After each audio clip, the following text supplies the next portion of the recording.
નમસ્કાર મિત્રો, અત્યારના સૌથી મોટા સમાચાર મળી રહ્યા છે કે ગ્રીન કોરિડોરના નામે આદિવાસીઓની જમીન છીનવવાનો પ્રયાસ. ચૈતરભાઈ વસાવાએ તેનો ખુલાસો કર્યો. હું તમને તેનો વિડીયો બતાવું તેના પહેલા જો તમે આપણી ચેનલમાં નવા આવ્યા હો તો ચેનલને સબસ્ક્રાઇબ કરી દેજો અને વિડીયોને લાઇક કરી દેજો. તો મિત્રો તમે વિડીયો જોઈ લો. આજે પરિસ્થિતિ બહુ ખરાબ છે. અમે જિલ્લા સંકલનમાં ગઈકાલે મીટિંગમાં બેઠા તો જિલ્લા સંકલનમાં અમે માહિતી માંગી કે મેં કીધું મારા ગામ ડેડિયાપાડામાં મારો મત વિસ્તાર છે, ત્યાં વડાપ્રધાન શ્રી પોતાનો કાર્યક્રમ કર્યો, કયા વિભાગે કેટલો ખર્ચો કર્યો મને જરા માહિતી આપો. તો એમણે એક એક કચેરીઓના ટોટલ ખર્ચાઓ મને આપ્યા છે. એક એક કચેરીઓના ટોટલ ખર્ચાઓ કરોડોમાં ખર્ચાઓ છે. 7 કરોડનું મંડપ, 2 કરોડનો ડોમ, 5 કરોડનું સ્ટેજ, 2 કરોડના ચા નાસ્તો, 7 કરોડની બસો, 50 લાખનું પાણી, 50 લાખના ફૂલગુચ્છા, કેટલા કરોડોના બેનર, કેટલા કરોડોના આપણે ટોયલેટ, 2 કરોડના તો ટોયલેટ વાન ખરા ને એને 2 કરોડ રૂપિયા.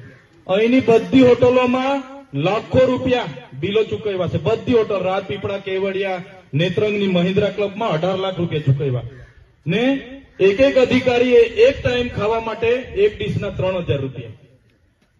સવારે ચાના અલગ, બપોરના લંચના અલગ ને ડિનરના અલગ.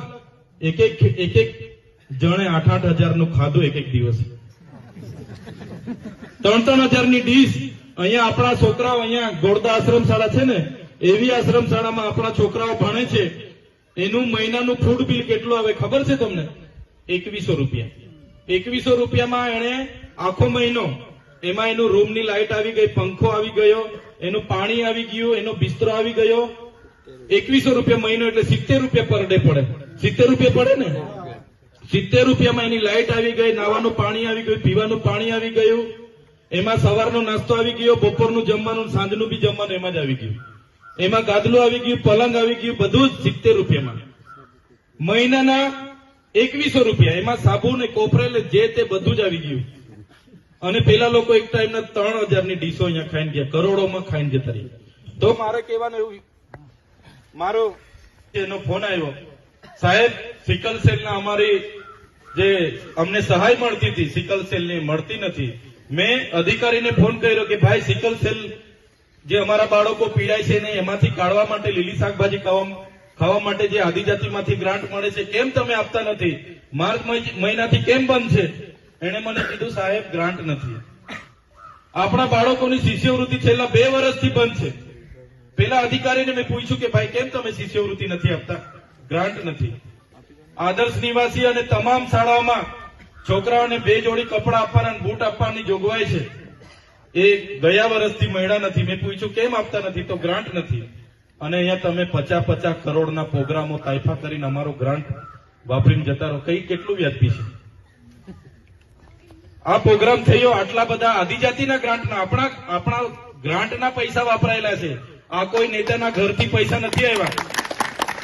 એમાં હું ટાળી પાડો છે ભાઈ. આપણા છોકરાઓના આંગણવાડીના બિલો મંજૂર નથી થતા, ગ્રાન્ટ નથી એના માટે, અને એ પૈસા અહીંયા તાઇફાઓમાં આ લોકો વાપરે છે.